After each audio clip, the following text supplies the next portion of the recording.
নিজের প্রবৃত্তি অনেক কিছু চাইবে, নিজের প্রবৃত্তিকে আল্লাহর সামনে আত্মসমর্পণ করার নাম হচ্ছে ইসলাম। মন যাচাই তা করা যাবে না কেন? কারণ আমি কারাগারের জীবনে বসে আছি। কারাগারের মধ্যে মন যাচাই তাই করা যাবে। এই কাজগুলো কখন করব? আমি বিয়ে শাদী করার পরে করব। বিয়ে শাদী করবেন, আপনি স্ত্রীকে নিয়ে ঘোরেন, স্ত্রীকে নিয়ে আল্লাহর সৃষ্টি দেখেন, স্ত্রীকে নিয়ে আপনি বাইকে ঘোরেন, রিক্সায় ঘোরেন, চটপটি খান, ফুচকা খান, আইসক্রিম খান, কোনো সমস্যা না। এবার তো যুবকরা বলবো যে ভাই বিয়ে শাদী তো দেয় না, কি করব? আমি পরামর্শ দিচ্ছি বড় ভাই হিসেবে, প্রথমে হালাল রিজিকের সোর্স করতে হবে। রিজিকের সোর্স না করে বিয়ে করা যাবে না, আত্মসম্মান থাকবে না। তাও পুরুষ মানুষের আত্মসম্মান কখন চলে যায়? যখন হাত পাততে হয় তখন। যখন আপনি রিজিকের সোর্স তৈরি করেছেন, আপনি স্বাবলম্বী, আপনি মাশাআল্লাহ মাসে 10-20-30 হাজার টাকা আর্ন করেন বা 1 লাখ 2 লাখ টাকা আর্ন করেন, আলহামদুলিল্লাহ, তাও কারো কাছে হাত পাততে হয় না, সবাই দেখবেন আপনাকে সম্মান দিবে। যখন আপনার অন্যের কাছে হাত পাততে হবে, তখন দেখবেন স্ত্রীও সম্মান করছে না। তো এই জন্য ডিগনিটি আগে, ডিগনিটি ফার্স্ট। আপনার ডিগনিটি অর্জন করতে হলে একটা হালাল উপার্জনের সোর্স লাগবে, এক। তারপরে পিতামাতাকে বোঝানোর চেষ্টা করবেন। যদি কাউকে পছন্দ করেও থাকেন, না দেখেই বা শুনে যে হ্যাঁ ওখানে একজন দিনদার মেয়ে ইত্যাদি, তাহলে পারিবারিকভাবে বিয়ের প্রস্তাব পাঠাবেন, নিচে পণ্ডিতি করতে যাবেন, পারিবারিকভাবে পাঠাবেন। যদি রাজি হয় আলহামদুলিল্লাহ, রাজি না হলে কি নিজে নিয়ে পালায় যাবেন? এই কাজ করতে যাবেন না। ইস্তেখারা করবেন। কি করবেন? ইস্তেখারা 2 রাকাত নফল নামাজ পড়ে আল্লাহর কাছে দোয়া করবেন। হিসনুল মুসলিম বইটা কিনবেন, ওখানে দেখবেন ইস্তেখারার দোয়া আছে। ইস্তেখারা মানে হচ্ছে আল্লাহর সাথে পরামর্শ করা।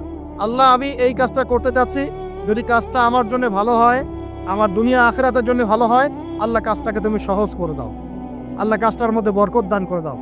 আর যদি এই কাজটা দুনিয়া আখিরাতের জন্য খারাপ হয়, আল্লাহ তুমি কাজটাকে সরায় দাও, আমাকেও কাজটা থেকে সরায়। এটা হচ্ছে ইস্তেখারা। এই দোয়া বেশি বেশি করলে ইনশাল্লাহ আল্লাহর পক্ষ থেকেই ফয়সালা হয়। আর এই জায়গায় বেশি ব্যতিব্যস্ত হবেন না। অনেক সময় কিন্তু ফ্যান্টাসিতে ভুগি আমরা, অস্থির হয়ে যাই। অস্থির হলেই ডিসিশন নিতে ভুল হবে, স্থির থাকতে হবে। নিজেকে স্থির রাখার জন্য কি করবেন? বেশি বেশি নফল রোজা রাখবেন। বেশি বেশি কি করবেন? নফল রোজা রাখবেন। আর ভালো কাজে ব্যস্ত রাখবেন নিজেকে। ভালো কাজে কি করবেন? ব্যস্ত রাখবেন। একা একা থাকলে আর এই যে খারাপ সার্কেলের মধ্যে থাকলেই মাথার মধ্যে শয়তান ভর করবে, তখন দেখবেন অস্থির হয়ে গেছেন আপনি। স্থির হওয়ার চেষ্টা করেন, ভালো কাজে ব্যস্ত রাখেন, হালাল পথ অবলম্বন করে হারাম থেকে বেঁচে থাকেন। এখন যে জায়গায় আসছিলাম, এখান থেকে আস্তে আস্তে শেষের দিকে যাব। দেখুন, আল্লাহ পাক যে বিষয়গুলোকে ভালোবাসতে বলেছেন, আমি ভালোবাসি। এই ভালোবাসা জায়েজ, হালাল। এই ভালোবাসার উদ্দেশ্য আল্লাহর সন্তুষ্টি অর্জন করা। এই ভালোবাসার উদ্দেশ্য এই নয় যে আমি যাকে ভালোবাসি তার কাছে আমি কিছু প্রত্যাশা করছি।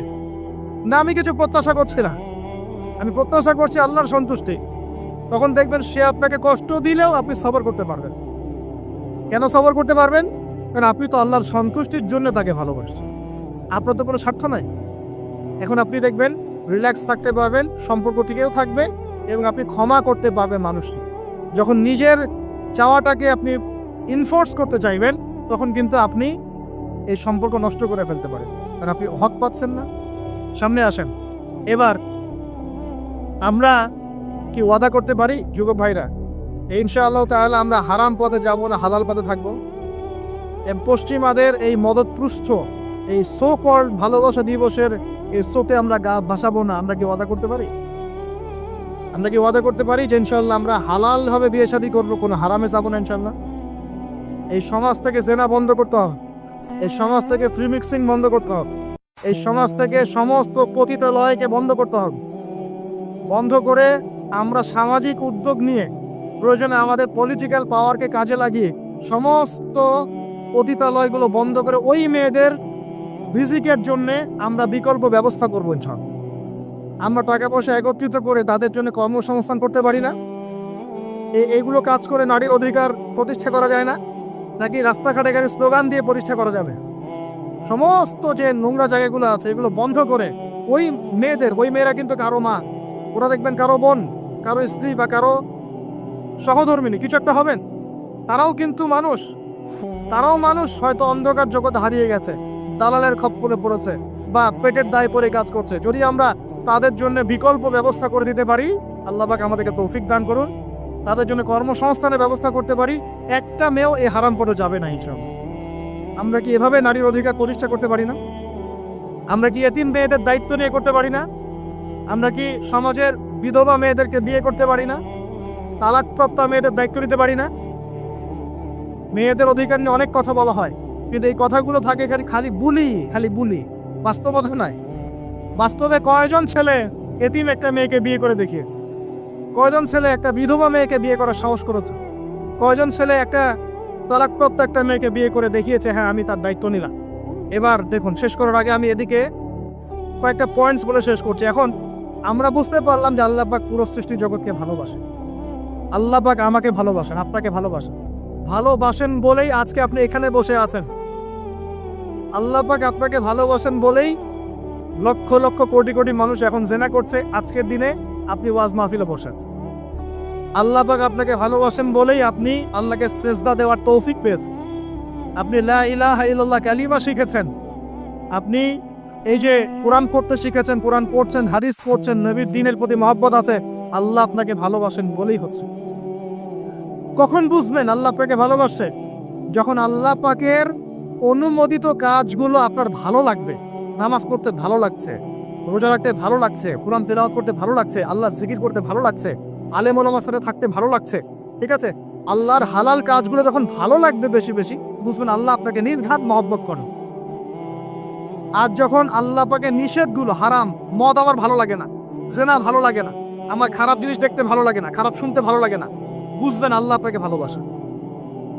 আর যখন দেখবেন খারাপের পিছনে আপনার ঝোঁক বেশি, দুর্নীতি করতে ভালো লাগে, সুদ খাইতে ভালো লাগে, ঘুষ খাইতে ভালো লাগে, কাউকে ঠকাইলে মনে আমি স্মার্ট হয়ে গেল, হ্যাঁ, মানুষের টাকা আত্মসাৎ করতে ভালো লাগে, নামাজ না পড়ে ঘুম দিতে ভালো লাগে, ঠিক আছে, রমজান মাসে বিড়ি টানতে ভালো লাগে, ঠিক আছে, মেয়ের সাথে যে টাঙ্কি মারতে ভালো লাগে, তখন বুঝবেন আল্লাহ আপনাকে এখনো ভালোবাসা, বা আপনি আল্লাহর ভালোবাসা পাওয়ার যোগ্যতা হারিয়ে ফেলেছেন। আল্লাহ পাক আমাদেরকে বোঝার তৌফিক দান করুন। এখন আসি, আল্লাহ পাক এবং তার রাসূল আমাদেরকে এমন কি কি কাজ বলেছেন যেই কাজগুলো করলে আমরা সরাসরি আল্লাহর ভালোবাসা পাবো, ঠিক নাই? আমি অল্প কয়েকটা কাজগুলো শেষ করছি। এক নাম্বার, আল্লাহ এবং তার রাসূল আমাদেরকে জানিয়েছেন আমরা যদি তাওহীদের উপর থাকতে পারি, একত্ববাদ, লা ইলাহা ইল্লাল্লাহ, আল্লাহর ভালোবাসা পাবো ইনশাআল্লাহ। যে ব্যক্তি শিরকের পাপে লিপ্ত আছে সে আল্লাহর ভালোবাসা পাবে না, যতক্ষণ না সে তওবা করে ফিরে আসছে। অতএব আল্লাহর ভালোবাসা পাওয়ার জন্য এক নম্বর কাজ কি ভাই? আল্লাহর তাওহীদের কালিমা লা ইলাহা ইল্লাল্লাহ এর উপর থাকা, শিরক বাদ দেওয়া। শিরক সম্পর্কে জানার জন্য একটা বই পড়েন, কিতাবুত তাওহীদ। কি নাম বললাম? কিতাবুত তাওহীদ। একটাই পড়েন, দেখবেন ইনশাআল্লাহ শিরক কাকে বলে, কত প্রকার, কি কোন কোন কাজ করলে শিরক হয়, সব জানতে পারবেন ইনশাআল্লাহ। এই বইটা একটু কঠিন, এই বইটার ব্যাখ্যা বের হয়েছে, ব্যাখ্যা যুক্ত বই কিনবেন এবং যেগুলো বুঝবেন না ওলামায়ে কেরামকে জিজ্ঞাসা করবেন, কারণ সবগুলো কিন্তু বুঝতে পারবেন। এক নম্বর। দুই, নবী সাল্লাল্লাহু আলাইহি ওয়াসাল্লামের অনুসরণ করলে আল্লাহ আমাদেরকে ভালোবাসবেন। দলিল, আল্লাহ পাক সূরা আলে ইমরানের মধ্যে বলছেন 31 নম্বর আয়াতে আল্লাহ বলছেন, কুল, হে নবী আপনি বলে দিন, ইন কুনতুম তুহিব্বুনাল্লাহ, তোমরা যদি, হে আদম সন্তান, হে উম্মতে মুহাম্মাদি, তোমরা যদি আল্লাহর ভালোবাসা পেতে চাও, ফাত্তাবিউনি, তোমরা আমাকে অনুসরণ করো। কাকে? আমাকে বলতে কাকে? রাসূলুল্লাহ সাল্লাল্লাহু আলাইহি ওয়াসাল্লামকে। তাহলে কি হবে? ইউহিব্বুকুমুল্লাহ, আল্লাহ পাকও তোমাদেরকে ভালোবাসবেন বলে সুবহানাল্লাহ। আল্লাহ আমাকে ভালোবাসবেন ইনশাআল্লাহ। আর কি? ইয়াগফির লাকুম যুনুবাকুম, আল্লাহ পাক তোমাদের সমস্ত গুনাহ মাফ করে দিবেন। আল্লাহু গফুরুর রহিম, আল্লাহ পাক পরম করুণাময়, অসীম দয়ালু। তার মানে আল্লাহকে পাওয়ার, আল্লাহর ভালোবাসা পাওয়ার দুই নাম্বার কি মাধ্যম? নবী সাল্লাল্লাহু আলাইহি ওয়াসাল্লামের সুন্নাত অনুযায়ী জীবন গড়া। ভাই শুরু করব কোত্থেকে? শুরু করবেন চেহারা থেকে। কোত্থেকে? চেহারায় দাড়ি ছেড়ে দিব ইনশাআল্লাহ, রাজি আছি তো? গোফ ছোট করে ফেলবো ইনশাআল্লাহ, রাজি আছি তো ইনশাআল্লাহ? চেহারায় সেজদার দাগ থাকবে ইনশাআল্লাহ, তার মানে নামাজি হতে হবে, ঠিক আছে? পোশাক পরিচ্ছেদ হবে রাসূলুল্লাহ সাল্লাল্লাহু আলাইহি ওয়াসাল্লামের মতো, ঢিলে ঢালা মুত্তাকিদের পোশাক। চুল হবে কার মতো? মেসি নেইমারের মতো, নাকি রাসূলুল্লাহ সাল্লাল্লাহু আলাইহি ওয়াসাল্লামের মতো? এখনকার ছেলে পেলে মাঝখানে চুল রাখে, ডান দিক বাম দিক ছিলে ফেলে। এই সুন্নাত কোথায় পেয়েছো তোমরা? এগুলো ত্যাগ করতে হবে। মনে রাখবেন, একটা সুন্নাত, নবীর একটা সুন্নতকে যদি ভালোবেসে কি আমল করে, ইনশাআল্লাহ নবীর সুপারিশ পাবেন। চাই কি না সুপারিশ? ভালোবেসে আমল করা যায়, এটা আমার নবীর সুন্নত, আমার নবী খেতেন ডান হাত দিয়ে, আমি ডান হাত দিয়ে খাবো। আমার নবী দাড়ি রেখেছেন, আমি তাই রাখবো। আমার নবী মোচ কেটে ফেলতেন, তাই আমি কাটবো। আমার নবী ঢিলেঢালা পোশাক পছন্দ করতেন, তাই আমি পরবো। আমার নবী রাতে ঘুমানোর সময় এই আমলগুলো করতেন, তাই আমি করব। আমার নবী এইভাবে ওযু করতেন, এইভাবে করব। আমার নবী এইভাবে ইস্তেঞ্জা করতেন, পেশাব পায়খানা করতেন, ওইভাবে করব। এই যে এখনকার ইংলিশ টয়লেট, এই ইংলিশ টয়লেটে বসে নবীর মতো ইস্তেঞ্জা করা যায় না। যাবে? ওলামায়ে কেরামকে জিজ্ঞাসা করেন, নবী সাল্লাল্লাহু আলাইহি ওয়াসাল্লাম বাম পায়ে ভর দিয়ে ইস্তেঞ্জা করতেন। কোন পায়ে? এখন বসেন ইংলিশের উপরে, বাম পায়ে কেমনে বসবেন? সম্ভব?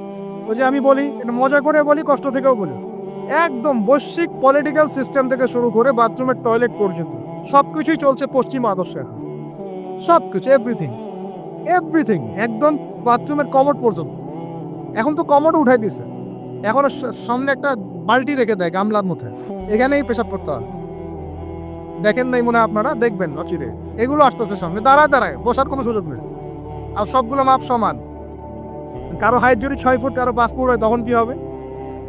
অ্যাডজাস্ট করতে হবে ধরে ধরে, তখন নাকি যুবকরা বুঝতে পারছে, তখন কাউকে লম্বা হতে হবে, কাউকে খাটো হতে হবে। মাপ তো সমান, আর সবার মাপ যদি সমান না হয় এমন কি হবে? হ্যাঁ, আল্লাহ পাক বোঝার তৌফিক দান।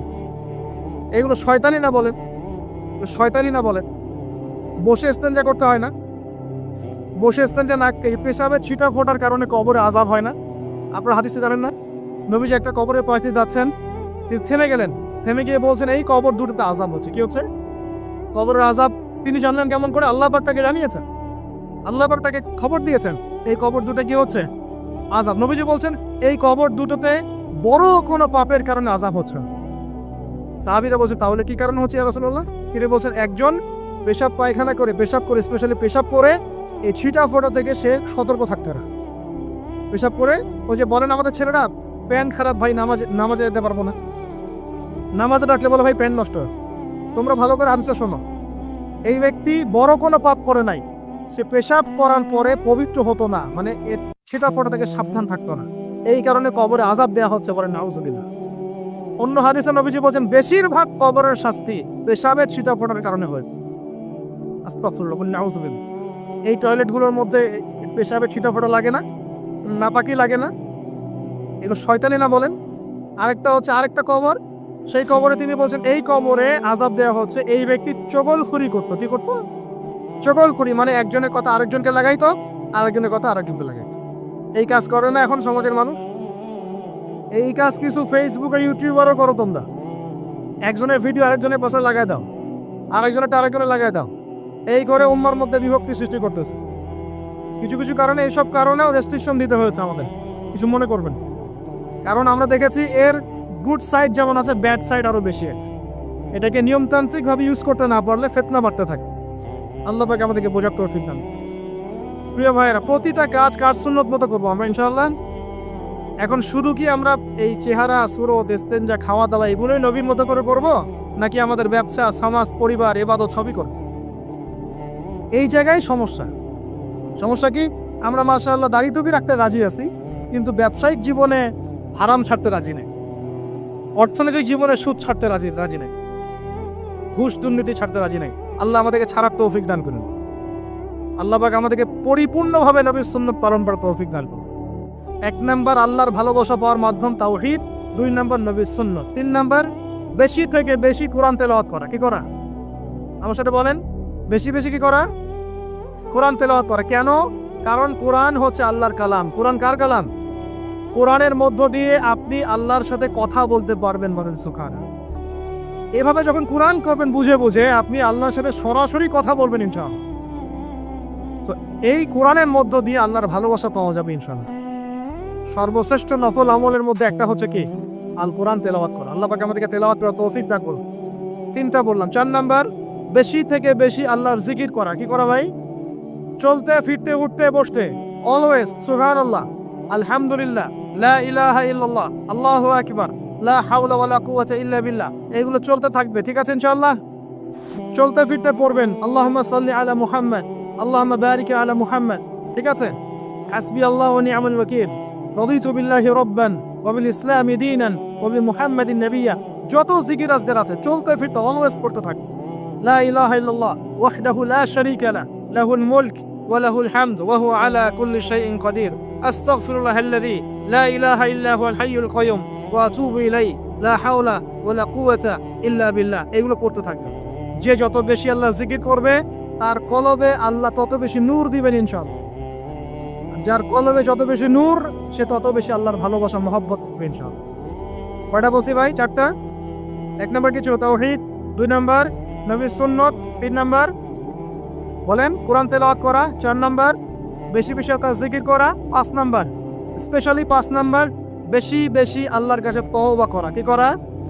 যে আল্লাহর কাছে তওবা করে আল্লাহ তাকে মহব্বত করেন। আলহামদুলিল্লাহ, যে আল্লাহর কাছে তওবা করে আল্লাহ তাকে মহব্বত করেন। আমাদের নবীজি প্রত্যেক দিন 70 থেকে 100 বার আল্লাহর কাছে তওবা করতেন। সুবহানাল্লাহ, পারা যাবে তো ইনশাআল্লাহ। 6 নম্বরটা হচ্ছে বেশি বেশি নামাজ আদায় করা। কি করা? আল্লাহকে পাওয়ার জন্য শ্রেষ্ঠ মাধ্যম হচ্ছে সেজদা করা। কি করা?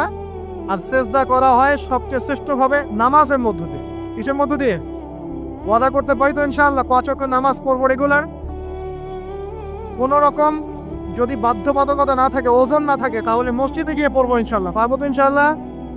রমজান মাসে নামাজ শক্ত করে ধরবো ইনশাআল্লাহ। ঈদের পর ছেড়ে দেবো ইনশাআল্লাহ। ঈদের পর ছেড়ে দিব কি? ঈদের পরেও ধরে রাখতে হবে ইনশাআল্লাহ তাআলা। আমাদের সমাজে মাশাআল্লাহ রমজান মাসে সবাই পাক্কা মুসল্লি হয়ে যায়, তাই না? কারণ শিকল দিয়ে বাধা থাকে শয়তান, শয়তানও মুক্ত হয়। ঈদের দিন ঢাকঢোল ধুমধারাক্কা গান বাজা শুরু হয়, তাই না? আল্লাহর ওয়াস্তে রমজানের শিক্ষাগুলো ধরে রাখবো ইনশাআল্লাহ তাআলা। আমরা সবাই 5 ওয়াক্ত নামাজ আদায় করবো ইনশাআল্লাহ রমজান মাসে। আর দৈনিক কমপক্ষে 12 রাকাত নফল নামাজ পড়বেন, সুন্নত বা নফল 12 রাকাত কমপক্ষে। কিরকম 12 রাকাত? ফজরের নামাজের আগে 2, জোহরের আগে 4, পরে 2, ঠিক আছে? 6 আর 2 8 হলো। মাগরিবের পরে 2, এশার পরে 2। এই 12 রাকাত নামাজ যে দিনের বেলা পড়ে, মানে একদিন 24 ঘন্টায় পড়ে, আল্লাহ পাক তার জন্য জান্নাতে একটা করে ঘর নির্মাণ করে। হাদিস জানতেন? দৈনিক 12 রাকাত সুন্নত বা নফল পড়লে আল্লাহর কাছে একটা করে জান্নাতে ঘর পাওয়া যাবে। আর জান্নাত উর্বর জায়গা। আপনি যদি চান আপনার জায়গায় বেশি বেশি গাছ লাগাতে, খালি পড়বেন সুবহানাল্লাহিল আযীম ওয়া বিহামদিহি, সুবহানাল্লাহিল আযীম ওয়া বিহামদিহি। একটা একটা করে খেজুর গাছ জন্মাবে ইনশাআল্লাহ। বলবেন সুবহানাল্লাহি ওয়া বিহামদিহি সুবহানাল্লাহিল আযীম, আর বলবেন সুবহানাল্লাহিল আযীমি ওয়া বিহামদিহি। জান্নাতে গাছ রোপণ হবে ইনশাআল্লাহ। এটা গেল 6 নাম্বার, নামাজ বেশি বেশি পড়। 7 নাম্বার, 7 নাম্বারটা হচ্ছে, আমি আর 4টা বলে শেষ করছি। 7 নাম্বারটা হচ্ছে যে সৃষ্টির সেবা করা। কি করা ভাই? একটা হাদিস আছে যে ইরহামু মান ফিল আরদ ইয়ারহামুকুম মান ফিস সামা। তোমরা জমিনবাসীর প্রতি রহম করো, আসমানবাসী তোমাদের উপর রহম করবে ইনশাআল্লাহ। আল্লাহর ভালোবাসা পাওয়ার অন্যতম মাধ্যম হচ্ছে জমিনবাসীর প্রতি রহম করেন। মুসলিম অমুসলিম সবাই মানুষ কিনা? যারা আমাদের সাথে যুদ্ধে লিপ্ত নাই তারা তো আমাদের ভাই নাকি? যারা যুদ্ধে লিপ্ত আছে এরা শত্রু হতে পারে, যারা যুদ্ধে লিপ্ত নাই তারা তো আমাদের ভাই নাকি? তাদের বিপদ আপদের পাশে দাঁড়াবো না? একটা প্রাণীর অধিকার যদি আপনি রক্ষা করেন, একটা বিড়ালকে পানি না দেওয়ার অপরাধে এক মহিলা জাহান্নামে গিয়েছে, আর একটা কুকুরকে পানি পান করানোর সওয়াবের এই কাজের বিনিময়ে এক মহিলা জান্নাতে গিয়েছে। সুবহানাল্লাহ। তো পশু পাখির অধিকার যেখানে ইসলাম কথা বলেছে, এখানে পুরো মাখলুকের প্রতি আমাদের রহম দিল থাকতে হবে। আমাদের সবাইকে দয়া ভালোবাসা দেখাতে হবে ইনশাআল্লাহ। আল্লাহ পাক আমাদেরকে ভালোবাসুন ইনশাআল্লাহ। 8 নাম্বারটা কি? এটা বেশি ইম্পর্টেন্ট শুনে। 8 নাম্বারটা হচ্ছে আল্লাহর জন্য কাউকে ভালোবাসা, আল্লাহর জন্য ঘৃণা করা। একটা এই হাদিসগুলো পড়তে পড়তে আমি আসলাম গাড়িতে। আল্লাহ পাক বলেছেন, শোনেন, আল্লাহ পাক বলেছেন কিয়ামতের মাঠে আল্লাহ পাক বলবে, নিজেই বলবে যে আইনা মুতাহাব্বুনা লিজালালি, আমার ইজ্জতের জন্য যারা পরস্পরকে ভালোবাসতো এরা কোথায়? আল্লাহ পাক ঘোষণা করবেন কোথায় তারা? যারা আমার জন্য পরস্পরকে ভালোবাসতো। আল্লাহ বলবেন আলিয়াউমা, আজকে আজিল্লুহুম, আমি ওদেরকে ছায়া দিব, ফি জিল্লি, আমার আরশের ছায়ায়। বলেন সুবহানাল্লাহ। ইয়াউমা লা জিল্লা ইল্লা জিল্লি, যেদিন আমার এই আরশের ছায়া ছাড়া অন্য কোনো ছায়া থাকবে না। মানে কিয়ামতের মাঠে আল্লাহর আরশের ছায়ায় ছায়া পাবে কারা? যারা পরস্পরকে আল্লাহর জন্য ভালোবাসতো। এই যে আমরা এখানে আছি, আমরা কি একে অপরকে আল্লাহর জন্য ভালোবাসি না? আমি কি আপনাদেরকে চিনি? আপনারা কি আমাকে চিনেন? এই যে আপনারা আলেমুন আমাদেরকে ভালোবাসেন, ইসলামকে ভালোবাসেন, কিসের জন্য বাসেন? আল্লাহর জন্য। এই আল্লাহর জন্য যারা পরস্পরকে মহব্বত করে, আল্লাহ পাক তাদেরকে আরশের ছায়া দিবেন। আরো একটা নেকি আছে, বলবো? শোনেন, আরেকটা হাদিসে আসছে, কিয়ামতের মাঠে স্পেশাল কিছু মিম্বর থাকবে। মিম্বর চিনেন? যেখানে দাঁড়ায় ইমাম সাহেব খুতবা দেয়, এরকম মিম্বর থাকবে। এই মিম্বর গুলো হবে নূরের মিম্বর। কিসের? নূর মানে কি? আলো, আলো, আলো, নূরের মিম্বর থাকবে। কিয়ামতের মাঠে কি আলো থাকবে? এমনিতে মাঠটা তো অন্ধকার। ওই অন্ধকার মাঝে নূরের মিম্বর আল্লাহ পাক দিবেন কাদেরকে? যারা পরস্পরকে এই আল্লাহর জন্য মহব্বত করত। আর নবীগণ, শহীদগণ তাদের দিকে তাকায় থাকবে। তাকায় নবীগণ, শহীদগণ পর্যন্ত এই মানুষগুলোকে দেখে ঈর্ষা করবে, কাশ আমরা যদি এমন হতে পারি। চিন্তা করে, আল্লাহর জন্য পরস্পর মহব্বতকারীদেরকে আল্লাহ পাক এমন সম্মান দিবেন যেটা দেখে নবীগণ পর্যন্ত ঈর্ষা করতে থাকে। তাহলে আমরা কি আল্লাহর জন্য পরস্পরকে মহব্বত করতে পারি কিনা? এটা হলো 8-9 নাম্বার। আল্লাহর জন্যই ঘৃণা করতে হবে। আল্লাহর জন্য ঘৃণা কেমন? যেমন কেউ ইসলামকে পছন্দ করে না, কটূক্তি করে, ইসলামের এইটা ভালো না, ওইটা ভালো না, ইসলামের সাথে দুশ্মনী করে ভিতর থেকে বাইরে থেকে, আপনি ওদেরকে ভালোবাসতে পারবেন না।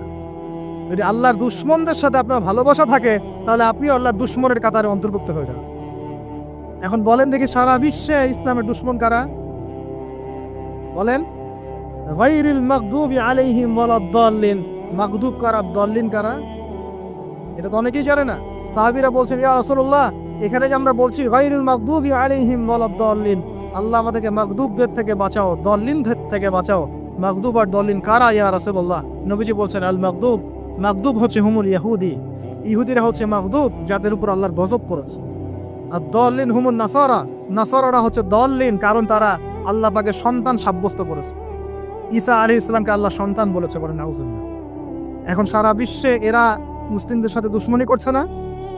আমরা যদি ব্যক্তিগতভাবে, সামাজিকভাবে বা পলিটিক্যালি ওদের সাথে বন্ধুত্ব করে চলি, আমরা কি আল্লাহ দুশ্মনদের সাথে শরীক হলাম না? খুব খেয়াল রাখতে হবে। আল্লাহর জন্য ভালোবাসা, আল্লাহর জন্য দুশ্মনী, আল্লাহ পাক আমাদেরকে বোঝার তৌফিক দান করুন। এবং সবশেষ যেটা 10 নাম্বার, সেটা হলো আল্লাহওয়ালা মানুষ যারা, সেই মানুষদের সাথে মহব্বত রাখলে আল্লাহ আপনাকে ভালোবাসেন। আল্লাহওয়ালা মানুষদের সাথে মহব্বত রাখতে চান, নাকি আপনার এই জেনাকারী গার্লফ্রেন্ডের সাথে আপনি মহব্বত রাখতে চান? কার সাথে মহব্বত রাখতে চান? আমাদের সামনে কি রাসূল সাল্লাল্লাহু আলাইহি ওয়াসাল্লামের আদর্শ নাই? আল্লাহ পাক আমাদের সবাইকে আল্লাহওয়ালা মানুষদেরকে ভালোবাসার তৌফিক দান করুন এবং তাদের সোহবতে থাকার তৌফিক দান করুন। মনের ভিতর থেকে সমস্ত রকম হিংসা, বিদ্বেষ, অহংকার, রিয়া, পরশ্রী কাতরতা, এগুলোকে দূর করার তৌফিক আল্লাহ পাক দান করুন। আমরা দোয়া করি আল্লাহ পাক সবাইকে তাওহীদপন্থী হওয়ার তৌফিক দান করুন, নবীর সুন্নতের উপর আমল করার তৌফিক দান করুন। কেউ উঠবেন না, বসেন। নবী সাল্লাল্লাহু আলাইহি ওয়াসাল্লামের উম্মত হিসেবে তার সুন্নতকে সর্বোচ্চ অগ্রাধিকার দেওয়ার তৌফিক দান। আল্লাহ পাক আমাদের সবাইকে আল্লাহ যাদেরকে ভালোবাসতে বলেছেন তাদেরকে ভালোবাসার তৌফিক দান করুন। আল্লাহ পাকে বেহায়া দিবসের সব বেহায়ামি থেকে আমাদেরকে হেফাজত করুন। এই নগ্নতা, অশ্লীলতা, পর্নোগ্রাফি, হারাম সম্পর্ক থেকে আল্লাহ আমাদেরকে বাঁচান। আল্লাহ পাক আমাদেরকে মাদক থেকে বাঁচান। আল্লাহ পাক আমাদেরকে পরস্পরকে আল্লাহর জন্য ভালোবাসার তৌফিক দান করুন। আল্লাহ পাক আমাদের সবাইকে আরশের ছায়া পাওয়ার তৌফিক দান করুন। আল্লাহ পাক আমাদের সবাইকে বেশি বেশি কোরআন তেলাওয়াত এবং নামাজ পড়ার তৌফিক দান করুন। আসন্ন রমজানে আল্লাহর ইবাদত করে সমস্ত গুনাহ মাফ করিয়ে নেওয়ার তৌফিক আল্লাহ পাক দান করুন। আল্লাহ পাকের বরকত কি দেখেছেন কখনো চোখ দিয়ে? আল্লাহ পাকের বরকত বলে একটা কথা আছে না? আছে না? আচ্ছা, বরকত কি জিনিস আপনি কি চোখে দেখতে পারেন?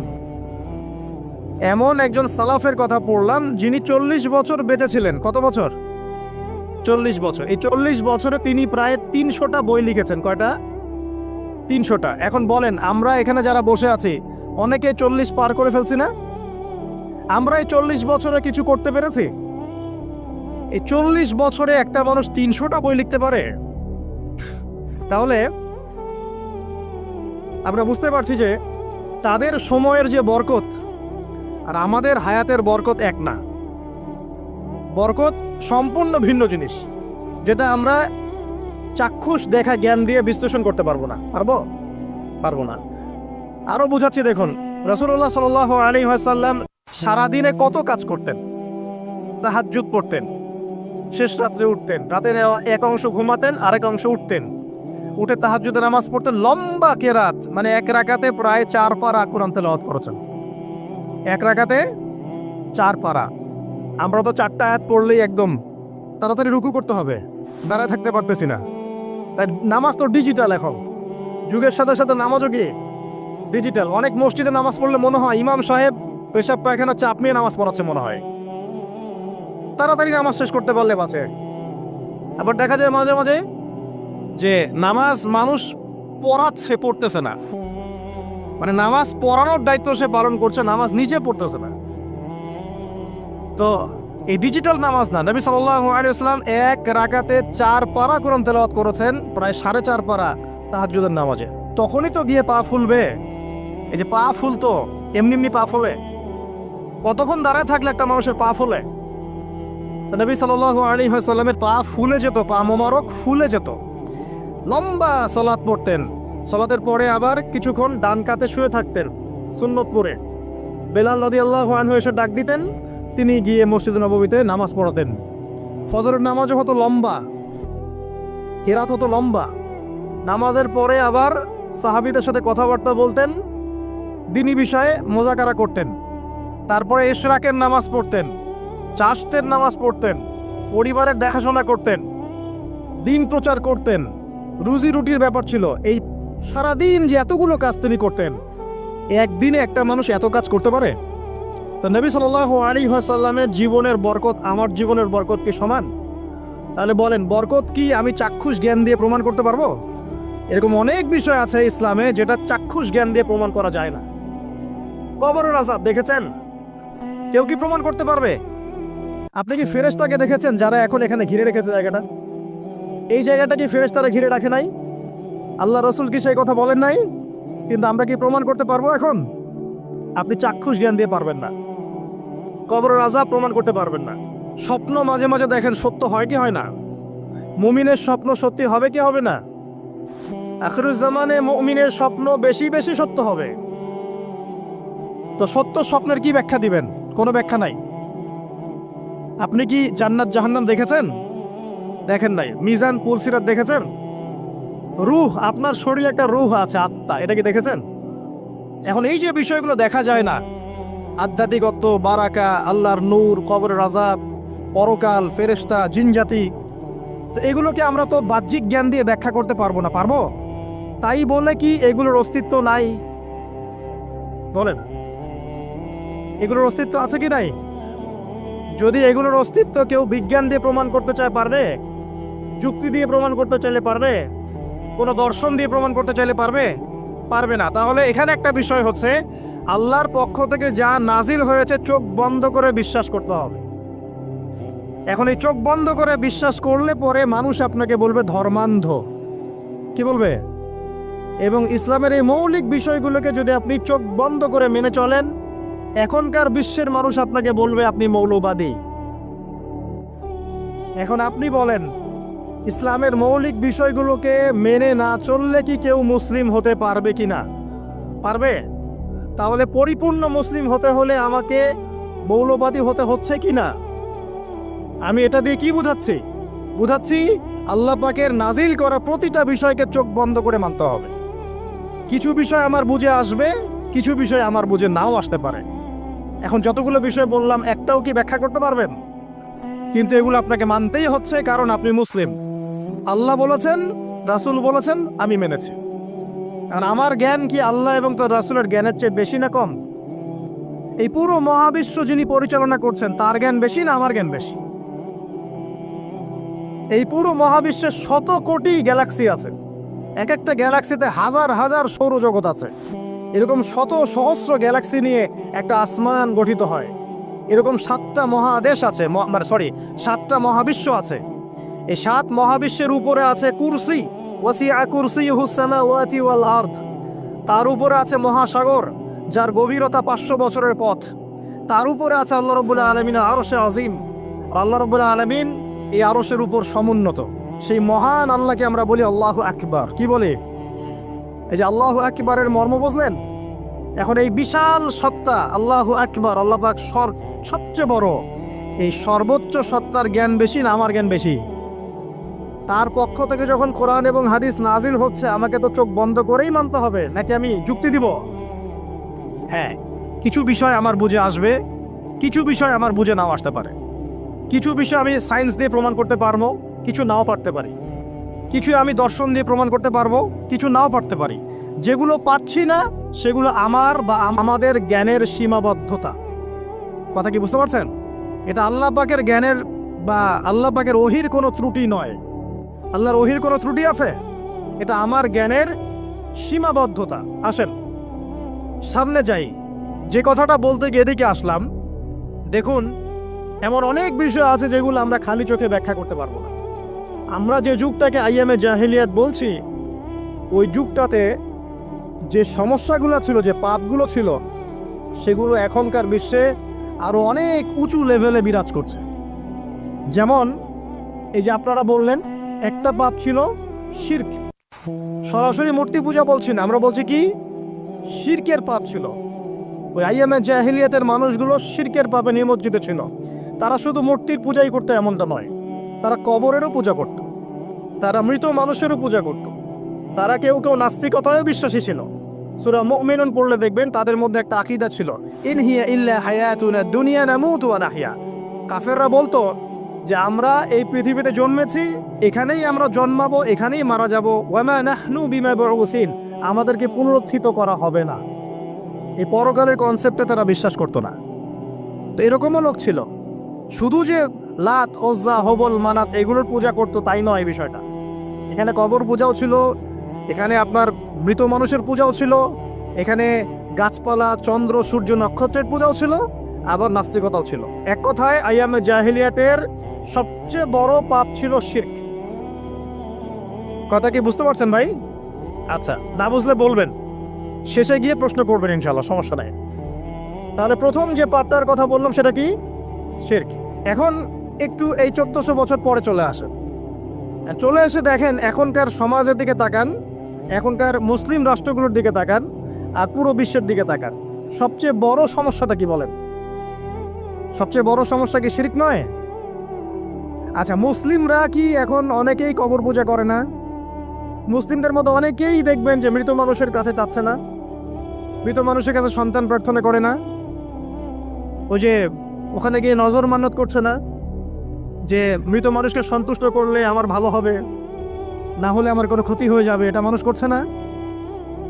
মুসলিমদের মধ্যে বহু মানুষ আল্লাহর হালালকে হারাম করছে না, আল্লাহর হারামকে হালাল করে নিচ্ছে না, এটাও কিন্তু শিরক।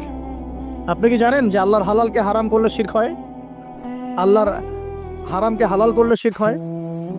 সুদ হালাল না হারাম? না, সুদ তো ফরজ। সুদ হালাল না হারাম? সুদ তো এখনকার বিশ্বে ফরজ। সুদ ছাড়া এই বিশ্ব চলবে না। আপনি ঠিক বলছেন, কিন্তু সুদ ছাড়া এই বিশ্ব চলে না।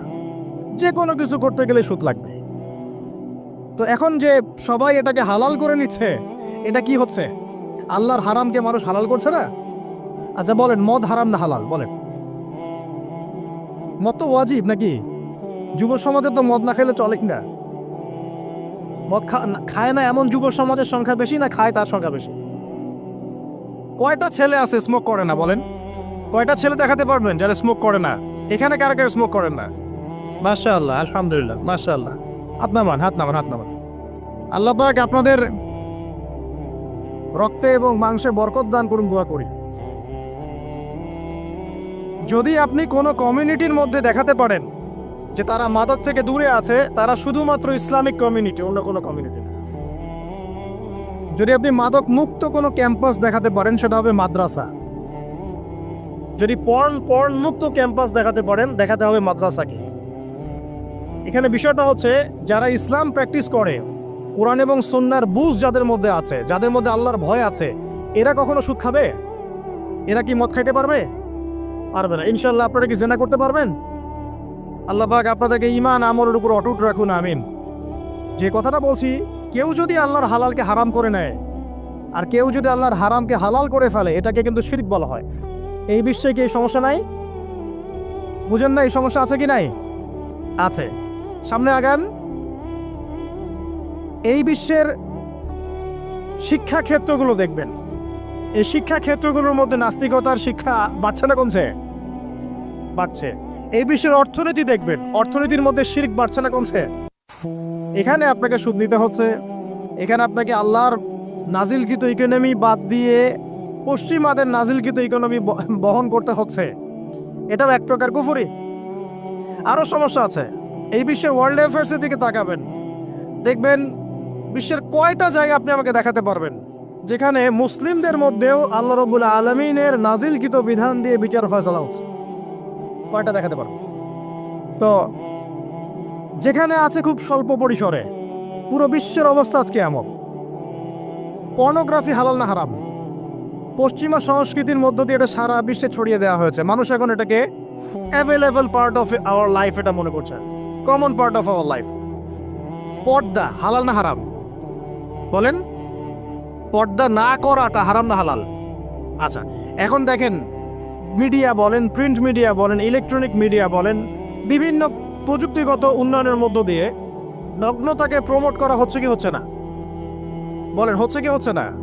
এখন কি কাপড় খোলার দিকে মানুষ বেশি আগ্রহী না পরার দিকে? দেখবেন ইসলামের বুঝ যাদের মধ্যে নাই, এরা কাপড় খুলতে যাচ্ছে এখন। আর আমি আপনাদেরকে বলি, আগের লেকচারগুলোতেও বলেছি, এই পুরো মহাবিশ্বে আমাদের বাবা আর মা আদম এবং হাওয়া আলাইহিস সালাম তাদের গা থেকে পোশাকটা খুলে ফেলেছিল কে জানেন? কে? ইবলিস। যখনই তারা গাছের কাছে গেলেন তখন কি হলো? ফালাম্মা যাকাশ শাজারা বাদাত লাহুমা সাওয়াতিহিমা। যখনই তারা গাছের কাছে গেলেন তাদের কাপড় খুলে পড়ে গেল। তাহলে পুরো মহাবিশ্বে আমাদের পিতামাতাকে নগ্ন করে দিয়েছে কে? ইবলিস, শয়তান। তাহলে এখন পৃথিবীতে যারা মুসলিমদেরকে বা অমুসলিমদেরকে, পুরো মানবতাকে যারা নগ্ন করতে চাচ্ছে, এরা কার এজেন্ট? এরা কার এজেন্টটা বাস্তবায়ন করছে? এটা কি বুঝতে বাকি থাকে? আমি কতগুলো বানিয়ে বলি নাই। সূরা আরাফ পড়েন, দেখবেন সব লেখা আছে। আসেন, এক কথায় বলতে চাচ্ছি, ওই সময়কার যে শিরকটা শুধুমাত্র মক্কায় সীমাবদ্ধ ছিল, এখনকার শিরকটা গ্লোবালাইজেশন হয়েছে। পুরো দেশে দেশে দেশে শিরক ছড়িয়ে পড়েছে। আসেন, ওই সময় আরেকটা বড় পাপ ছিল, যেটা এই যে এক ভাই বলল, সেটা হলো রিবা। রিবা, রিবা মানে কি? সুদ। রিবা মানে সুদ, জানেন তো? আর সুদ তো ফরজ নাকি ভাই? আচ্ছা, এমন কোন গ্রাম নাই বাংলাদেশে যেখানে সুদ নাই, আর বিশ্বের এমন কোন দেশ নাই যেখানে সুদ নাই।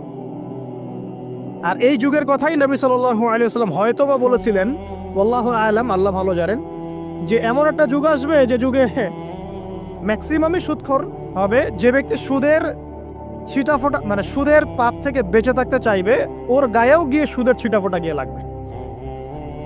এটা সেই যুগ না? আপনি বুঝতে পারছেন না হয়তো। এটা সেই যুগ। আপনি মনে করছেন দাড়ি, টুপি, পাগড়ি, জুব্বা মাশাআল্লাহ সব লাগাই দিছি, হ্যাঁ, বাইরে একটা সাইনবোর্ড আছে, আমি মৌলবী, আল্লামা, আমি একজন দায়ী বক্তা, কিন্তু সুদের যে ওই ছিটাফোঁটা, এটা আপনার কাছে আমার কাছেও আছে। হয়তো আপনি বুঝতে পারছেন না। কখন বুঝবেন? যখন ইসলামিক অর্থনীতির বইগুলো পড়তে পারবেন। আর শুধু ইসলামিক অর্থনীতির বই যথেষ্ট না, এর পাশাপাশি আমাদের দরকার এই প্রচলিত যে IMF, ইন্টারন্যাশনাল মনিটারি সিস্টেম, এর নীতিগুলো জানা। তখন কি আপনি বুঝবেন ওয়ার্ল্ড ব্যাংক কি জিনিস, IMF কি জিনিস, ঠিক আছে? তখন বুঝবেন যে পেট্রো ডলার কি জিনিস, তখন বুঝবেন যে হার্ড কারেন্সি, সফট কারেন্সি কি জিনিস। এখন বুঝবেন না। আর যেহেতু বুঝবেন না, অতএব আমি এগুলো বলেও লাভ নাই। যেহেতু আপনি বুঝবেন না, আমি যদি এখন এসব নিয়ে কথা বলি, আপনার কাছে মনে হবে এসব কি উল্টা পাল্টা কথা কইতাছে। ঠিক আছে? যাই হোক, আগে আল্লাহর ওয়াস্তে ইসলামিক ইকোনমিক্স পড়েন এবং ইন্টারন্যাশনাল মনিটারি সিস্টেম সম্পর্কে পড়েন। প্রত্যেক স্টেটের প্রধান যারা আছেন তারা জানেন যে ওয়ার্ল্ড ব্যাংক কি জিনিস, তারা জানে IMF কি জিনিস। ঋণের এমনি এমনি কোনো কান্ট্রিকে তারা ঋণ দিবে না, একটা বিশাল বড় সুদের জালে ওদেরকে ফেলবে, তারপর জনগণের রক্ত চুষে সুদ শোধ করতে হবে। আর যারা পারবে না, ওরা যে শ্রীলঙ্কার মধ্যে দেউলিয়া হয়ে যাবে। ও কেন দেউলিয়া হয়ে গেছে? বিকজ ও ঋণ শোধ করতে পারছে না, বাস দেউলিয়া। তো যাই হোক, পড়াশোনা করেন। আমি একজন স্কলারের নাম বলে দেই, এক লেকচারে তো সব বলে দেওয়া সম্ভব না। সম্ভব? আমি রাস্তা দেখাচ্ছি আপনাদেরকে। আপনারা আল্লামা তকি উসমানীর বইগুলো পড়েন, নাম শুনেছেন? আচ্ছা, নাকি এখন বলবেন উনি তো হানাফি মাযহাবের, আমি তো আহলে হাদিস পড়বো না, এটা বলবেন নাকি? আল্লামা তকি উসমানী এই বিশ্বের সবচেয়ে বড় আলেমদের একজন। আল্লামা তকি উসমানী এই বিশ্বের সবচেয়ে রিনাউন্ড আলেমদের একজন। তার ইসলামিক অর্থনীতির যে পুরো সিরিজ আছে, আল্লাহর ওয়াস্তে বাসায় কিনে একবার পড়ে দেখেন অর্থনীতি কি জিনিস, আপনি কিসের উপর দাঁড়িয়ে আছে। পড়া যাবে না ইনশাল্লাহ? আপনি তাকে ভালো যদি নাও বাসেন, তাও পড়ে দেখেন। মনে করেন আপনি একটা কমিউনিটির মধ্যে আছেন বা একটা সংগঠনে আছেন বা একটা ঘরানার মধ্যে আছেন, তাহলে কি অন্য ঘরানার বইপত্র পড়া যাবে না? হারাম হয়ে গেছে নাকি? এই যে সংকীর্ণ মানসিকতা থাকলে ভাই হেদায়েত পাওয়া যাবে না। আর আপনি যে মনে করছেন আমি একদম হকের উপর আছি, আপনি সঠিক পথে আছেন ঠিকই, তবে এটা সঠিক ভুল পথ। কথা বুঝতে পারছেন না? আপনি মনে করছেন যে আমি একদম চূড়ান্ত সঠিক বিষয়ের উপর আছি। হ্যাঁ, আপনি সঠিক বিষয়ের উপর আছেন ঠিকই, বাট আপনি সহি একটা ভুল পথে আছেন। এটা বুঝবেন পরে, যখন জ্ঞানের পরিধি বাড়তে থাকবে তখন বুঝবেন যে সহি পথ কোনটা, সহি ভুল পথ কোনটা। মুসলিমদের মধ্যে ফাটল সৃষ্টি করে জান্নাতে যাওয়া যায় না। যায়? পুরো মুসলিমরা একটা উম্মাহ, এবং যারাই মুসলিম উম্মার মধ্যে ফাটল সৃষ্টি করতে চায় এরা উম্মার বন্ধু নয়, শত্রু। মুসলিম উম্মার মধ্যে কোনো ফাটল সৃষ্টি করবেন না। সবার মাঝখানেই হৃদ্যতা, ভালোবাসার বন্ধন থাকবে। যদি বিভিন্ন ধর্মের মানুষ একসাথে বসবাস করতে পারে একটা দেশে, তাহলে বিভিন্ন তরিকা এবং মাযহাবের মানুষও একসাথে থাকতে পারবে একটা দেশে ইনশাআল্লাহ। আমরা আমাদের মাঝে ইখতিলাফি বিষয় থাকতে পারে, কিন্তু দিন শেষে আমরা সবাই মুসলিম ইনশাআল্লাহ। দিন শেষে ইসলামের জন্য দাঁড়াতে হলে দল, মত, মাযহাব, তরিকা নির্বিশেষে সবাই একসাথে দাঁড়াবে ইনশাআল্লাহ। আল্লাহ পাক আমাদের হৃদয়টাকে প্রশস্ত করুন, আমিন। জাহেলিয়াতে 2 নম্বর সমস্যা ছিল রিবা। এই রিবা সম্পর্কে আগে বলি যে এখন আল্লাহ পাক কি বলেছেন। আল্লাহ পাক বলছেন যে ইয়ামহাকুল্লাহু রিবা ওয়া ইউরবিস সাদাকাত। আপনি যদি দান সদকা করেন, যাকাত দেন, যাকাত ভিত্তিক অর্থনীতি চালু করেন, আল্লাহ পাক আপনার সম্পদকে বাড়িয়ে দিবেন ইনশাআল্লাহ। আর আপনি যদি রিবার মধ্যে যান, আল্লাহর বক্তব্য হচ্ছে, এটা আমার কথা না, আল্লাহ পাক বলছেন আপনার সম্পদ সংকুচিত হয়ে আসবে। এখন আপনার ডিসিশন, আপনি কি করতে চান করতে পারেন, আমাদের কিচ্ছু বলার নাই। লাকুম দীনুকুম ওয়ালিয়া দিন, আপনার বুঝ আপনার, আপনার দিন আপনার, আমার দিন আমার। আল্লাহ বলছেন ফাযাক্কির ইন্নামা আনতা মুযাক্কির, উপদেশ দাও তুমি, তুমি উপদেশ দাতা। লাস্তা আলাইহিম বিমুসাইতির, কারো প্রতি তুমি দারোগা নও। আল্লাহ বলছেন আপনি সুদে থাকলে সম্পদ সংকুচিত হবে, যদি ছেড়ে দেন, যাকাত দেন, ব্যবসা ভিত্তিক ইকোনমি চালান, আপনার সম্পদ বাড়বে ইনশাআল্লাহ। কি করবেন, ডিসিশন কার? আপনার। আল্লাহ পাক বলছেন ইয়া আইয়ুহাল্লাযীনা আমানু, হে মুমিনগণ, ইত্তাকুল্লাহ। শোনেন ভাই, আল্লাহ বলছেন ইত্তাকুল্লাহ, তোমরা আল্লাহকে ভয় করো। ওয়া যারু মা বাকিয়া মিনার রিবা, সুদের অবশিষ্ট সব অংশ ছেড়ে দাও। সুদের অবশিষ্ট সব টাকা ছেড়ে দাও। ওয়া ইল্লা ইন কুনতুম মুমিনিন, যদি প্রকৃতপক্ষেই তোমরা মুমিন হয়ে থাকো তাহলে ছেড়ে দাও। ওয়া ইল্লাম তাফআলু, যদি তোমরা না করো। কে বলছেন? আল্লাহ। যদি তোমরা এটা না করো তাহলে আল্লাহ কি বলছেন? ফাআযানু বিহারবিন মিনাল্লাহি ওয়া রাসূলি, আল্লাহ এবং তার রাসূলের সাথে যুদ্ধের ঘোষণা শুনে রাখো। এটা কার কথা? এখন আপনি যদি চান আল্লাহর পক্ষে যুদ্ধ করতে পারেন, আপনি চাইলে আল্লাহ এবং তার রাসূলের বিপক্ষেও যুদ্ধ করতে পারেন। আপনাকে কি বাধা দিবে? দিবে না। ডিসিশন কার? ডিসিশন আপনার। নবী সাল্লাল্লাহু আলাইহি ওয়াসাল্লাম আরো বলেছেন যে, আপনারা জানেন হাদিসটা, নতুন কোন হাদিস বলছি না, আপনারা জানেন, প্রত্যেক আলেম জানে, প্রত্যেক মাযহাবের ইমাম জানেন। কি সেটা? যে সুদের পাপের 70 বা 73টা শাখা আছে। কয়টা? 73 বা 70টা শাখা আছে। তার সবচেয়ে নিম্ন শাখা হচ্ছে নিজের মাকে বিয়ে করা।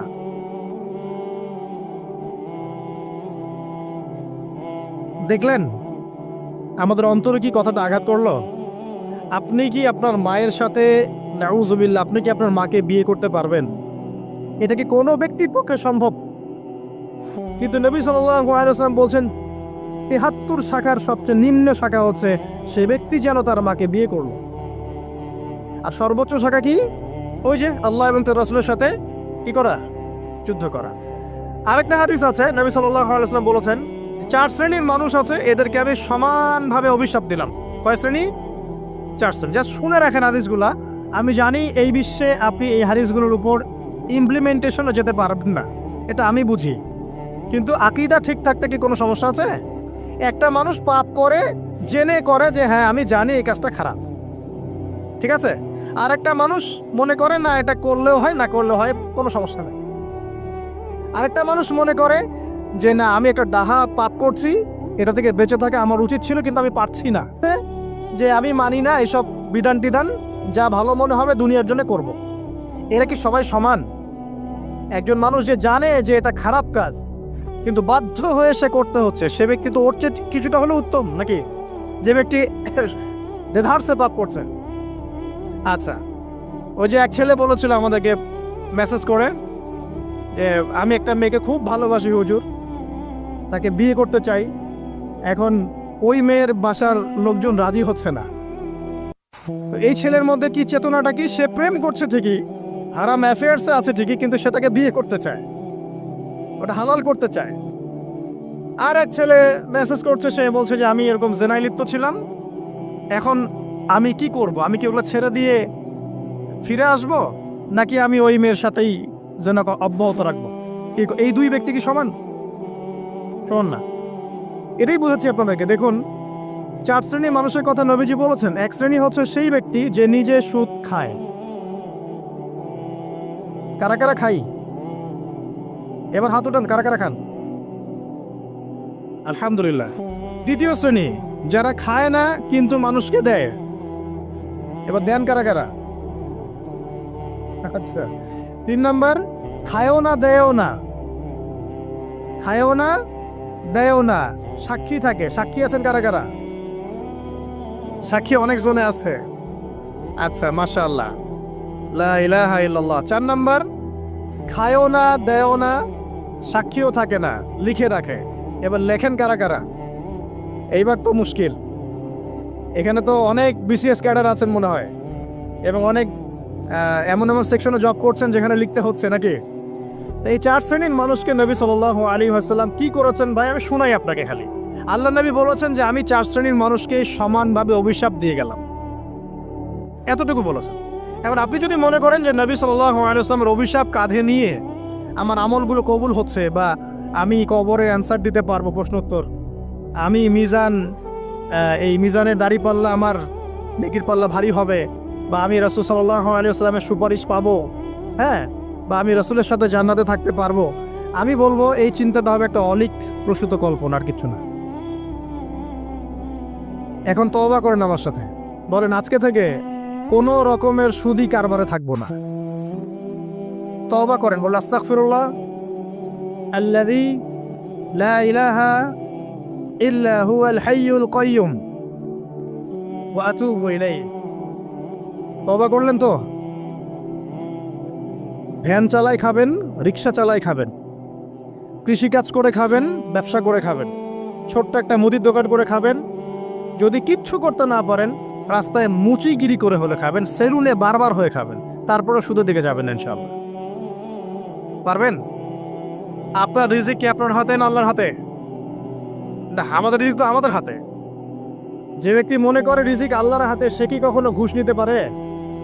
সে অন্যের সম্পদ আত্মসাৎ করতে পারে? সে অন্যের জমি সিজ করতে পারে? সে দুর্নীতি করতে পারে? সে সুদ খাইতে পারে? কেন খায়? কারণ সে মনে করে রিজিকের মালিক সে নিজেই। এগুলো করলে তার সম্পদ বাড়বে, না করলে সম্পদ বাড়বে না। এই কারণেই তো সে কাজগুলো করে।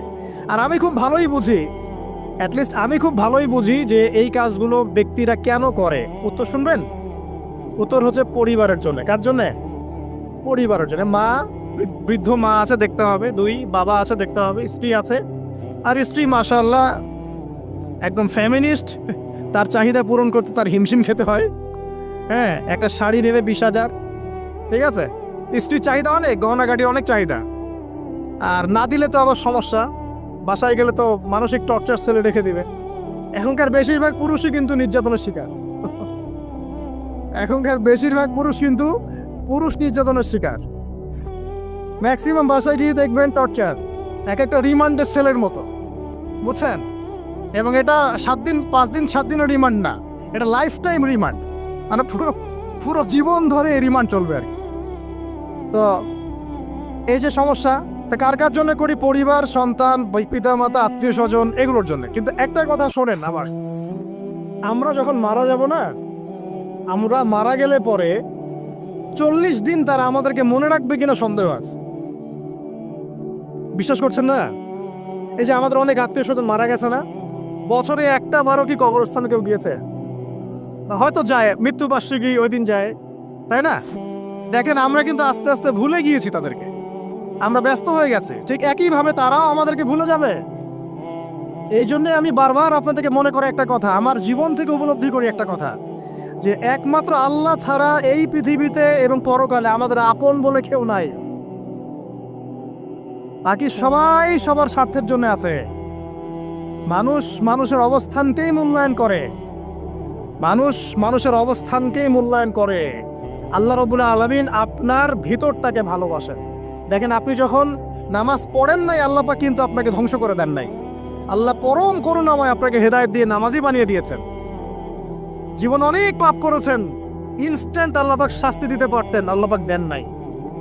আল্লাহ আপনাকে ভালোবাসেন, আল্লাহ আমাকে ভালোবাসেন।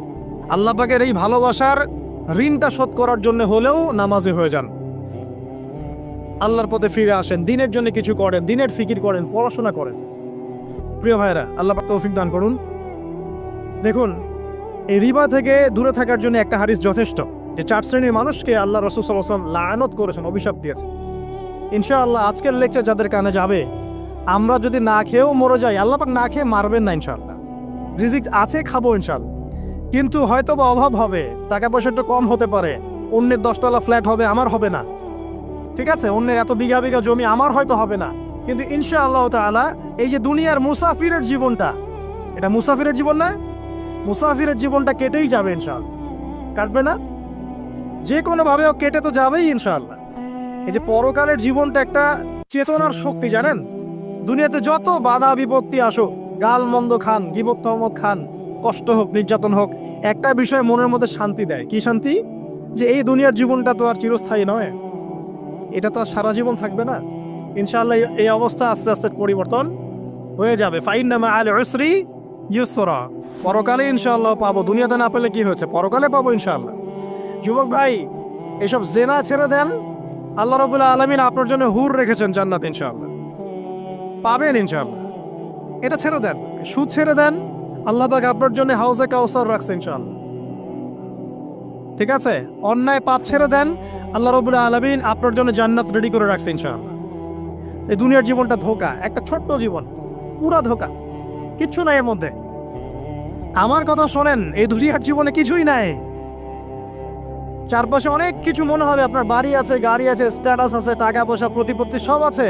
আদতে আপনি একা, আদতে আপনাকে একাই কবরে যাওয়া লাগবে, একাই আল্লাহর সাথে হিসেব নিকেশ দিতে হবে। কেউ নাই সাথে, আমারও সাথে কেউ নাই। কিন্তু আপনি মনে করছেন যে সেলিব্রিটিজম বড়, আমি পলিটিক্যাল নেতা হয়েছি, আমাকে সবাই চেনে, আমি ইকোনমিক সেক্টরে লিড দেই, রাষ্ট্রকে লিড দেই, আমি ধর্মতাত্ত্বিক ক্ষেত্রে লিড দেই, আমাকে দেখলে মানুষ বাহবা দেয়, ইত্যাদি ইত্যাদি। দিন শেষে আমি একা, আপনিও একাই, আমাকেও একাই যেতে হবে, আপনাকেও একাই যেতে হবে। এগুলো সব চারপাশের খালি অন্ধ মোহ, আর কিছু না। তো এই মোহের মধ্যে ঢুকে পড়বেন না, আল্লাহ পাক তৌফিক ইনায়াত করুন। নবী সাল্লাল্লাহু আলাইহি ওয়াসাল্লাম বারবার বলতেন, আল্লাহুম্মা ইন্নী আউযু বিকা মিন ফিতনাতিদ দুনিয়া, বলতেন না? হে আল্লাহ, আমি এই দুনিয়ার ফিতনা থেকে তোমার কাছে আশ্রয় প্রার্থনা করছি। ওয়া ইন্নী আউযু বিকা মিন ফিতনাতিন নিসা, আমি মহিলাদের ফিতনা থেকেও আশ্রয় প্রার্থনা করছি। আরো দোয়া করতেন, আল্লাহুম্মা ইন্নী আউযু বিকা মিন আযাবিল কবর, হে আল্লাহ, আমি কবরের আযাব থেকে আশ্রয় প্রার্থনা করছি। ওয়া আযাবি জাহান্নাম, জাহান্নামের আযাব থেকে আশ্রয় প্রার্থনা করছি। ওয়া মিন ফিতনাতিল মাহইয়া ওয়াল মামাত, জীবন মৃত্যুর ফিতনা থেকে আশ্রয় প্রার্থনা করছি। ওয়া মিন শাররি ফিতনাতিল মাসিহিদ দাজ্জাল, এবং দাজ্জালের ফিতনা থেকে আশ্রয় প্রার্থনা করছি। দাজ্জালে পরে আসবো ইনশাআল্লাহ। দাজ্জাল নিয়ে আলোচনা করলে আবার কিছু মানুষ খারেজি ট্যাগ লাগাই দিতে পারে, ওই জন্য এদিকে আমি এখন যাচ্ছি না।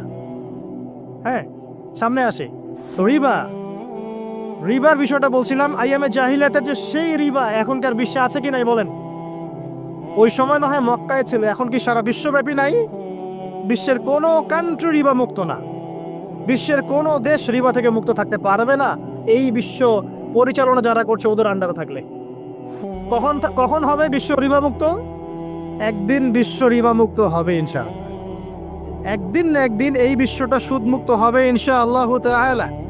তখন জালেম পার পাবে না, মাজলুমের রক্ত শ্রম বৃথা যাবে না ইনশাআল্লাহ। কবে, কত বছর পর আমি জানি না, কিন্তু এতটুকু জানি যে মালহামার পরে যখন আল মাহদি আসবেন, এবং তারপর যখন মাসিহুদ দাজ্জাল বের হবে, এবং ঈসা ইবনে মারইয়ামকে আল্লাহ পাক নামিয়ে দিবেন, তার হাতে যখন দাজ্জাল নিহত হবে, এবং জেরুজালেম থেকে যখন পুরো বিশ্ব শাসন করা হবে মুসলিমদের হাতে, তখন রিবা বলে কিচ্ছু থাকবে না পৃথিবীর ইনশাআল্লাহ। তার আগ পর্যন্ত এই অবস্থা সলভ হবে কিনা আমরা জানি না, হতেও পারে নাও হতে পারে, তবে ওই সময় যে হবে নিশ্চিত ইনশাআল্লাহ। আসুন, আইয়ামে জাহিলিয়াতে আরেকটা বড় পাপ ছিল যে এক ভাই বলেছেন, সেটা হচ্ছে নারীর অবমাননা। কে বলেছে এই কথাটা? সামনে একজন। হ্যাঁ, আইয়ামে জাহিলিয়াতের অন্যতম একটা সেরা পাপ ছিল কি? নারীর অবমাননা। এটা নিয়ে কি বলতে হবে? এখন ধর্মের মধ্যেও আমরা নারীদেরকে অবমাননা করছি। বহু নামাজি ব্যক্তি আছে আমাদের মধ্যে, দেখবেন বোনের সম্পত্তি দেয় নাই। মেয়েকে শিক্ষিত করতে চাচ্ছেন না। কেন চাচ্ছেন না? ওর কি অধিকার নাই শিক্ষার? আপনি কি জানেন যে আয়েশা রাদিয়াল্লাহু আনহার কাছে বহু সাহাবী হাদিসের তালিম নিয়েছেন? বহু হাদিস শিখিয়েছেন কে? মা আয়েশা রাদিয়াল্লাহু আনহা। তো তিনি যদি শিক্ষিত না হতেন, শেখাতে পারতেন? তো মেয়েদের শিক্ষার দরকার আছে না? হ্যাঁ, কি বিষয় দরকার? তাদের উপযুক্ত পরিবেশ নিশ্চিত করতে হবে, নিরাপত্তা, পর্দা এগুলো নিশ্চিত করতে হবে। তারপরে মেয়েদেরকে আপনি অবশ্যই শিক্ষিত করবেন। ঘরের কোণে বসে রাখতে কে বলেছে? আপনি নিরাপদ পরিবেশ দেন, পর্দা দেন, তারা মাদ্রাসা যাবে, পড়াশোনা করবে। ঠিক আছে? আল্লাহ পাক আমাদের মা বোনদেরকে শিক্ষিত করার তৌফিক দান করুন, আমিন। ভালো ভালো কোয়ালিটি সম্পন্ন মহিলা মাদ্রাসা গড়ে তোলেন। আর মেয়েরা যদি শিক্ষিত না হয়, তাহলে আমাদের বাড়ির বউরা শিক্ষিত হবে না। আর বউ শিক্ষিত না হলে আপনি একা শিক্ষিত হয়ে লাভ নাই। তখন ওই যে বললাম টর্চার সেল, ওই টর্চার সেলে ঢুকতে হবে আর কি। কথা বুঝতে পারছেন না? আগে বিয়ে শাদী করেন, বুঝবেন ইনশাআল্লাহ। আর যারা করেছেন তারা অলরেডি হাসছে যে মিটমিট করে দেন। ঠিক আছে? আচ্ছা, সামনে আসেন। দেখেন মেয়েদের অবমাননা কিভাবে দেখাবো। সবচেয়ে বড় অবমাননা হচ্ছে ওদের দেহটাকে আমরা এখন পণ্য বানিয়েছি। এই যে পর্নোগ্রাফি দেখেন, এই মেয়েগুলোর ইজ্জতের কোনো দাম নাই। মানে তাদের দেহটাকে একটা ব্যবসার সামগ্রী বানানো হয়েছে। আমি একটা লেকচার দিয়েছিলাম ঢাকায়, নীল দর্পণ, দেখবেন অনলাইনে আছে। ওখানে আমি স্ট্যাটিস্টিক দেখিয়েছি যে সারা বিশ্বে এই যে আমেরিকায় শুধুমাত্র $12 বিলিয়ন ব্যবসা করে পর্ন দিয়ে। এটা একটা ব্যবসা, একটা ইন্ডাস্ট্রি। যেমন ফিল্ম ইন্ডাস্ট্রি আছে, তারপরে গানের ইন্ডাস্ট্রি আছে না, এরকম একটা ইন্ডাস্ট্রি হচ্ছে এই পর্ন ইন্ডাস্ট্রি। এখানে সবাই অ্যাক্ট্রেস, এরা হচ্ছে অভিনেতা অভিনেত্রী। এখানে যা দেখানো হয় এগুলো কিন্তু রিয়েল না, বাস্তব না, সব ফেক। বুঝতে পারছেন না কথা? এগুলো অভিনয়, এগুলো ফেক। এবং এটা একটা ইন্ডাস্ট্রি, এর মধ্য দিয়ে মেয়েদের দেহটাকে পণ্য বানিয়ে সারা বিশ্বে ব্যবসা করছে। এবং এর একটা অন্যতম উদ্দেশ্য হচ্ছে মুসলিম যুবকদের ঈমান যেন নষ্ট করা যায়। কারণ মুসলিম যুবকদের ঈমান চলে গেলে তারা নিশ্চিন্ত, ওদের পথে আর কেউ বাধা নাই। কারণ ওদের এই জুলুমের পথে বাধা যদি কেউ দিতে পারে, তাহলে কারা দিবে? মুসলিমরা। আর মুসলিমদের মধ্যে সবচেয়ে শৌর্য বীর্য কাদের মধ্যে থাকে? যুবকদের মধ্যে। তো যুবকদের ঈমান যদি চলে যায়, তাহলে এদের আর কোনো সমস্যা নেই।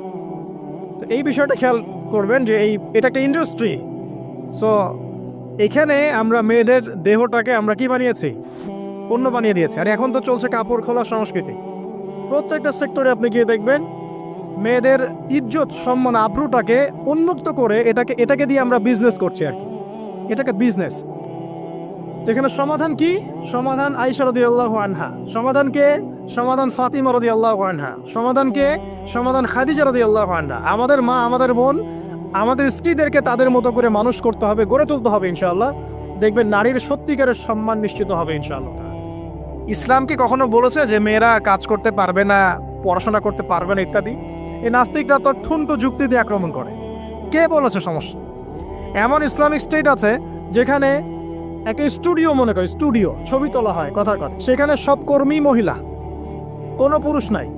একটা মাদ্রাসা, সমস্ত কর্মী মহিলা, কোনো পুরুষ নাই। একটা স্কুল, সবাই মহিলা, কোনো পুরুষ নাই। ওখানে মেয়েরাই পড়ে, মেয়েরাই শেখায়। জায়েজ না জায়েজ বলেন? একটা নিরাপদ পরিবেশে যদি মেয়েরাই মেয়েদের দায়িত্ব নিয়ে পড়াশোনা করায়, ব্যবসা করে, অন্য কিছু করে, জায়েজ না জায়েজ? তাহলে পরিবেশ নিশ্চিত করাটা হচ্ছে চ্যালেঞ্জ। ইসলাম বলছে না যে আপনি তাকে একদম অজ্ঞ করে রেখে ঘরের কোণে ফেলায় রেখে দেন, তাকে আপনি পড়াশোনাও শেখাবেন না, সম্পত্তির অধিকারও দিবেন না, কিছুই না। এগুলো ইসলাম কখনো বলেনি। বলেছে? আরে বোকা মানুষ, রাসূলুল্লাহ সাল্লাল্লাহু আলাইহি ওয়াসাল্লামের সময় তো মহিলা সাহাবীরা উহুদের যুদ্ধ করেছে। কি শুনলেন? রাসূল সাল্লাল্লাহু আলাইহি ওয়াসাল্লামের সময় মহিলা সাহাবী উহুদের যুদ্ধও করেছে। উহুদের যুদ্ধের নাম শুনেছেন? ওখানে মহিলা সাহাবীও ছিল, তীরন্দাজ। তাহলে মহিলারা কি করে না এই নবীর যুগে? আর খাদিজা রাদিয়াল্লাহু আনহা যত বড় ব্যবসায়ী ছিলেন, এখন এত বড় ব্যবসায়ী পাবেন? কোনো মেয়ে আছে এত বড় ব্যবসায়ী? উসমান রাদিয়াল্লাহু আনহু যত বড় বিজনেসম্যান ছিলেন, এখন এত বড় বিজনেসম্যান আছে? তো কি ছিল না সেই স্বর্ণযুগে? ওই স্বর্ণযুগের সুন্নতি আমাদেরকে আমল করতে হবে। আল্লাহ পাক তৌফিক ইনায়াত করুন, আমিন।